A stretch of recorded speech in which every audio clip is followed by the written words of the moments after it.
Hi guys, welcome back to the second episode of my career mode series.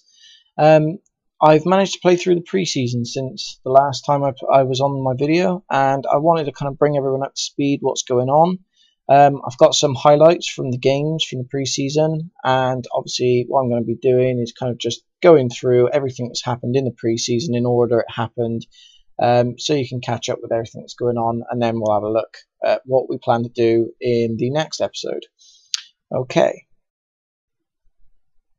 so the first game of the preseason was against Barry. It was quite a cagey affair, but it kind of put me off to the worst start possible.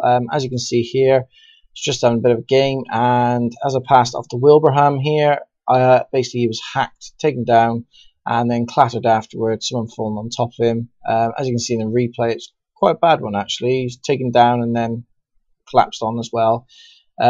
Unfortunately, I found out the injury is a 6-month injury for a broken tibia. So we've lost our striker who sits on the bench, which has kind of left me in a situation where I kind of figured I have to find another striker. So I set my mind on kind of going out and looking for a loanee.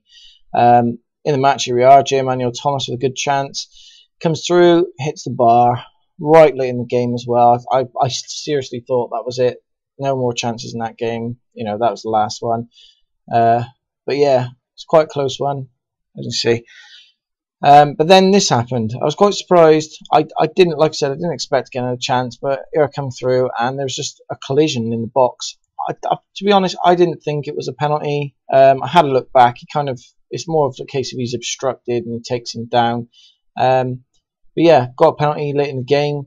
Bobby Reed had gone off earlier. There's the collision, as you can see. Bit of a weird one. But Bobby Reed had gone off, and I brought on Marlon Pack, and he took the penalty and calmly placed it in for the 1-0 win. So that was the first game of the season. Looking back on it, like I said, it was cagey. I wasn't confident. I wasn't happy of how the game came out. I mean, I was obviously happy to get a win against Barry. You know, they're quite a good team in comparison to Bristol City. And yeah, I just wasn't happy that it wasn't a convincing win for my first game. But a win is a win, and we ground it out. So it kind of shows there's, you know, that determination of the team. I stuck to it. I got through it, and we took the win. Marlon Pack also stamping his foot down for a place in the team. So that's going to give Bobby Reed something to think about. So yeah, 1-0 in the first game. Now, my last video, I was talking about replacing Wagstaff on the right midfield, and as you can probably see, it's come on the screen now. I did find my right midfielder, but he was a lot bigger than I expected. I kind of changed my idea once I noticed that Gnabry was there. I went to Arsenal, I inquired about him, and basically they said they only wanted 2.2 million for him. And although that's a hell of a lot for a League One club, a player like Gnabry for League One, I thought I just have to go for it. I have to get him in. He's a big name, you know, he's going to draw fans in, and he's going to be fantastic on the right side. You know, I think he's one of those players that could quite easily play in the Premier League in the future, so let alone the Championship and so on and so forth. So I had to snap him up. The one downfall was, although it was a 4-year contract, was great. He's 25,000 wages, which meant essentially I've used up all my wage budget, and obviously put myself in a situation where I have a player for 4 years, 25,000 a week. I'm not sure if that's gonna go well with my long-term plans, but simply put, like I said, he's such a big name for a League One club, and I think he'll really do a good job. Obviously, going up in the Championship and so on and so forth. If he gets really good results, you know, for the team and really does well and his form is good, chances are I could sell him on for 3, 4, 5, you know, God knows how much million. So I thought he was well worth putting the money into, kind of like an investment. And if I can keep him in the long run, then even better for me. If not, then obviously I think I can still make a profit off him. So yeah, that was the big signing. A little bit less of an impressive signing was I did manage to offload Bishop to Exeter City as well at the same time, only for 60,000. His value was 70,000, but it did get one player off the books so I had no intention of playing. And obviously we've now got Gnabry on the right midfield. Makes the team look a lot more stronger. I think he's like a 70 overall, good stats, quick, you know, all round kind of player. So yeah, that was the first big signing. And on that note, the big signing didn't have to wait long, actually. Straight away we went into a game with Mansfield, away game. Gnabry got to make his debut. Played okay, didn't really, do anything spectacular, but we started terribly, as you can probably see what's going to happen here.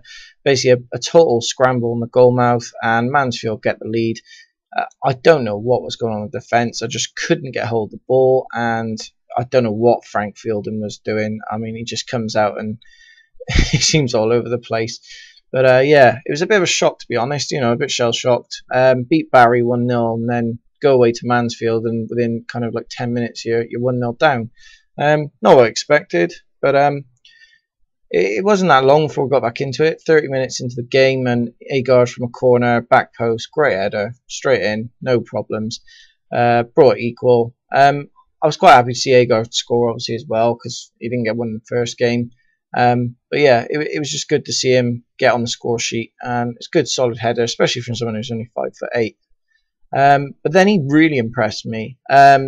Basically, this move breaks down. J. Manuel Thomas gets a great challenge in, and then look at this strike, straight in the top corner. I mean, I didn't think he was going to score that when I took the shot, and it was just absolutely great finish. Totally catching the keeper off guard. So 2-1 up, 70 minutes in. The rest of the game, to be honest, there wasn't that many highlights after that point, which is why I haven't got anything else in. But yeah, good 2-1 win. Agard getting a couple of goals, so he's put his form up decent. So really happy with that game, to be honest. Would have been nice to get a dominating kind of victory, but again, it still kind of shows that grittiness. Get back in and get back into the game and win it. So after that match, I was still only with 2 strikers. Obviously, Wilbraham was out for 6 months. We have Agard and we have J. Manuel Thomas. So I thought I'd basically go out and find a new player. I had a look around a lot of teams, and funnily enough, I ended up going back to where I got Gnabry from at Arsenal, and I signed a striker called Akpom or Akpom. I'm quite not sure how to say his name. Yeah, signed this player. Not permanent deal. It's only a loan, 12-month loan, 2,250 wages, I think it was. But the reason why I've got him is, although he's only an overall 58, he's in the same build as Agard. He's a nippy little player. He's a finisher. So I thought kind of like the idea would be is if Agard isn't, able to play, say, fatigue or whatever, I could bring on Akpom or Akpom, and just kind of like, it wouldn't be too much of a shock to the way that I was playing the team. It should be quite a nice fluid change. So yeah, we've got him in, and straight away I thought I'd get him in and start him off in a match. Give Agard a rest. I know he's on a 2-goal and in good form, but I thought, get this Akpom, see what he can do, put him on, and that leads me into the next game. So the final game of the pre-season was against Albacete. The reason I start off here with this substitution of Wes Burns and Gnabry is Gnabry was playing okay, he's doing pretty well, but he got injured. He's out for 5 days. It's not such a big deal, but it was the influence that Wes Burns had on the game that I kind of want to highlight. There's this little back heel from JJ, and then he plays it through, and who's there? Wes Burns smashes it past the keeper, puts me 1-0 up, 70th minute. Up until that point, we'd had a few chances, like I said, but nothing so concrete. And I mean, look at that, he just burst through the fence. Absolutely great run, and the finish is brilliant as well. And then just to make it a little bit harder for that whole Gnabry thing, this person sprinting past and just leaving that guy in the dust. Again, Wes Burns cuts inside this defender, leaves him standing, and then slots it past the keeper. I mean, 2 goals for Wes Burns. His first touch of the game was his first goal. I mean, I think that was like his 4th or 5th touch. And he basically runs 2/3 of the field, skins a defender, and puts in the corner. It made me feel a bit stupid by Gnabry. But there we go. It's always good to have a lot of talent. With this goal, ball gets cleared out. Bobby Reid picks it up and just cracks one in the top corner. Another great finish, actually, in 2 games. If you have a look on the replay, the swerve on is fantastic. But this goal obviously really satisfied me. Because like I said, I like Bobby Reid. He's been really good. And it was just nice to see him on the score sheet. And a convincing 3-0 win, which I was looking for. So now you're up to date, and I'm bringing you up to the main screen. I'm basically just going to highlight everything that's kind of gone on. We'll have a quick flick through some of the screens. Go into the transfers, and where are we? Transfer negotiations. just to highlight the transfers that have happened. Gnabry in for 2.2 million. His estimated worth is only 1.1 million at that point, but obviously, like I said, he's going to develop. He's going to get better. He's obviously going to do well in League One. So I'm looking for that estimated worth to go up. Akbom we brought in from Arsenal on loan. There's no, the one thing I didn't set up is I didn't set up an option to buy at the end of it. I didn't really want to hang around, try and argue that with Arsenal, because at the end of the day, I think there's a lot of strikers who can get this better than Akbom, and if I do manage to go to the Championship, then obviously I don't want to nail myself down to a guy that is a good player, but you know, in the Championship you need a lot better, I think. I mean, hopefully Agard will have got a lot better at that point, and he'll be kind of at the Championship level. Either that, or we'll be looking to replace him. Obviously, that's just down to if I get into the Championship. We'll just see how it goes for now. 2 people have departed. Bishop I mentioned earlier, but also Manel has gone. Sold him for 35,000. His value is 40,000. Like I said, these players, I'm just trying to offload them, to be honest. I mean, it's only a small, dent in the wage bill, but they're dead weight. They're not going to be used. So he's gone off to Derry. Maybe we'll pop back and have a look at some of these players at some point. See how they're doing at Exeter and Derry. Sorry. What else have we got? We have got the youth system. I did say I was going to set one up. The only problem is, as it says, currently no players in your club's youth squad. I have got scouts out looking for players. It's just not been long enough for them to set up and bring back some players and kind of, say, yeah, these are the players that are there. Contracts, I haven't touched any other contracts. We went through, I think, in the last video to do that one. As you can see, the global transfer network, I've got 9 players here, 5. There's 21 in here. You can see 12 strikers, 4 midfielders, 5 goalkeepers, 3 strikers, 2 defenders, 4 strikers, 2 defenders. Basically, I'm just having a look for kind of decent players. Like I said, they're young, and these are the players that I'm kind of looking at the moment. There's no one worth noting at the moment, other than if we just go to the short list, I think. The short list is here, yep. I've got a little bit of a short list going on at the moment. Some of these are for different reasons, that they're on there. Elliot Hewitt, I've had him before on FIFA 14. I like the lad. I've had a look at him, so she's actually quite a decent player for a young lad, and he's cheap. His overall's, quite low, but like I said, he can develop, and he's very quick, good agility, stamina. I mean, all the technical things develop in time, so he's on there for that reason. Obita, I've just put him on basically because of value. I want to kind of keep an eye on some of these players. Young left back. Is there anyone? There was Luke. This is the one that I'm kind of looking at the moment. I like the look of this Luke James character.